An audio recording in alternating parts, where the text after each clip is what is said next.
There is a narrow strip of land at the junction of three continents, where Africa meets Asia, where the Mediterranean touches the desert.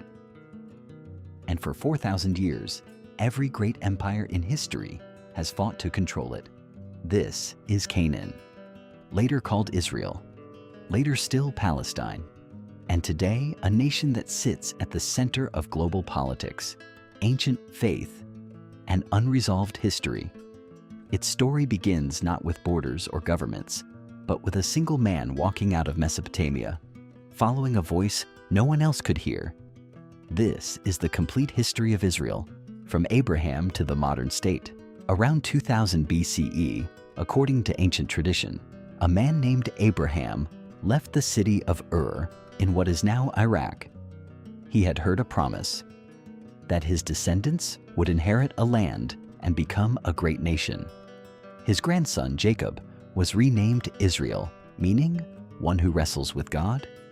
His 12 sons would become the 12 tribes, the foundational identity of a people. But hardship came first. The Israelites descended into Egypt, where centuries of slavery followed. Then arose a figure who would define a civilization, Moses. Whether taken as history, myth, or both, the Exodus story shaped everything that came after. A people freed from bondage, a covenant forged in the wilderness, the 10 Commandments handed down at Mount Sinai. After 40 years wandering the desert, a new generation crossed the Jordan River and entered Canaan, the land they believed had been promised to them. For generations, the tribes of Israel were loosely governed by figures called judges. But pressure from surrounding powers, especially the Philistines, forced a change. Around 1020 BCE, Israel crowned its first king, Saul. It was Saul's successor, however, who became the most celebrated ruler in Israelite history. David, a shepherd boy turned warrior, united the tribes, defeated Israel's enemies, and captured a hilltop city the Jebusites called Jerusalem. He made it his capital. He brought the Ark of the Covenant there. He turned a city into a symbol. His son Solomon built what David had dreamed, the first temple, a magnificent structure of cedar and gold, the earthly house of God. Under Solomon, Israel reached the peak of its power and influence, trading with Egypt, Arabia, and beyond. It was a golden age, but it would not last. After Solomon's death, the kingdom split in two. The northern kingdom of Israel, 10 tribes, broke away. The southern kingdom of Judah, home to Jerusalem and the temple, carried on under David's dynasty. The north fell first in 722 BCE. The Assyrian Empire under Sargon II swept through and destroyed the northern kingdom. 10 tribes were scattered and absorbed into the ancient world, the so-called lost tribes of Israel. Judah survived another century and a half, but its end came in 586 BCE. Nebuchadnezzar of Babylon besieged Jerusalem, burned the first temple to the ground, and marched the Judean elite into captivity in Babylon. The exile that followed was one of the most formative moments in Jewish history. Stripped of their land, their king, and their temple, the exiles asked a devastating question: how do we remain a people without a place? The answer, preserved in scripture, prayer, and community, would sustain them for 2,500 years. In 539 BCE, the Persian king Cyrus the Great conquered Babylon and made a remarkable declaration. The Jewish exiles were free to return home. Some did. They rebuilt Jerusalem's walls and, eventually, a second temple. But independence was fragile. Greek rule followed under Alexander the Great, and then his successors. When the Seleucid king Antiochus IV tried to suppress Jewish worship and desecrate the temple, it triggered a revolt. The Maccabees, a priestly family, led an uprising that won back Jewish autonomy. Their victory is celebrated to this day as Hanukkah. Rome arrived next, and Rome was different. Under Roman rule, a Jewish preacher from Galilee named Jesus of Nazareth would spark a movement that would split history in two. But that is another story. What Rome ultimately brought to Israel was destruction.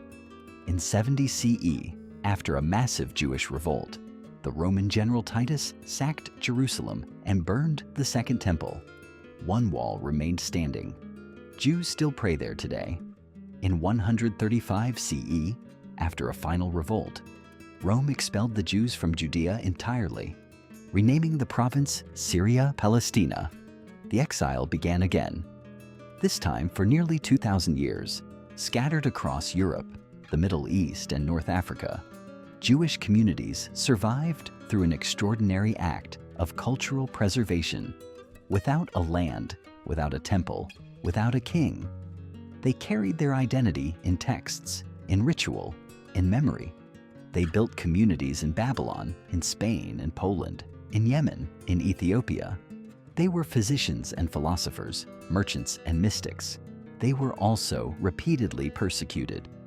Expelled from England in 1290, from Spain in 1492, subjected to pogroms across Eastern Europe for centuries.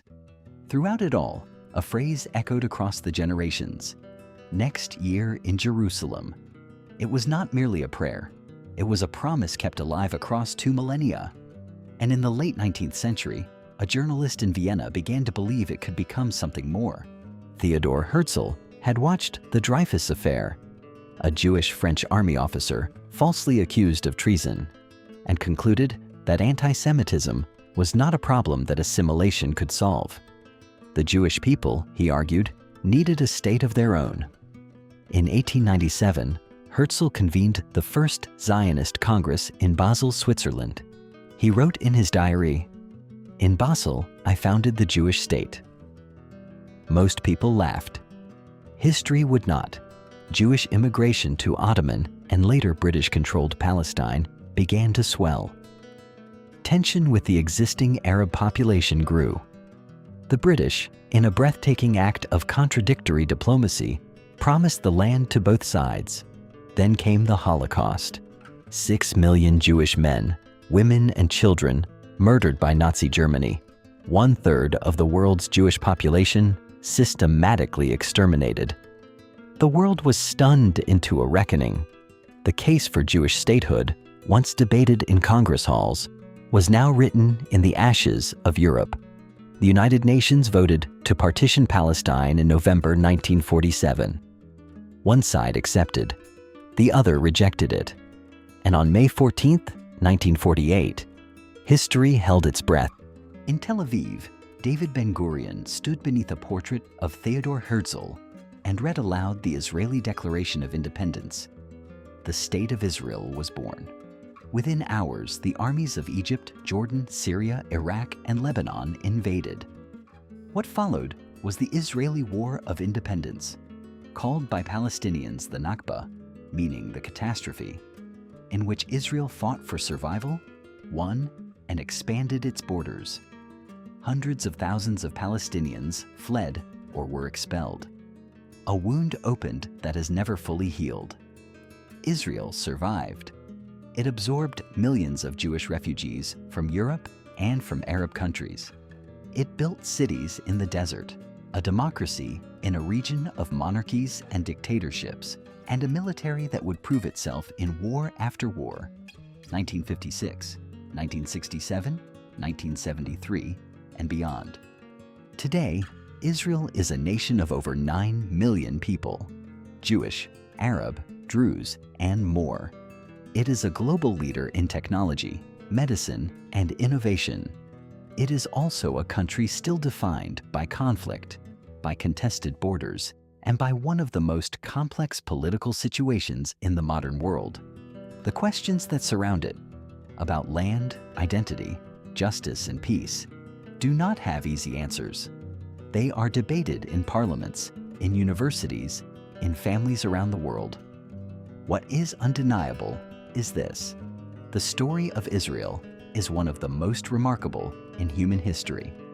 A people exiled for 2,000 years, who preserved their identity across every continent, in every era of persecution, and returned.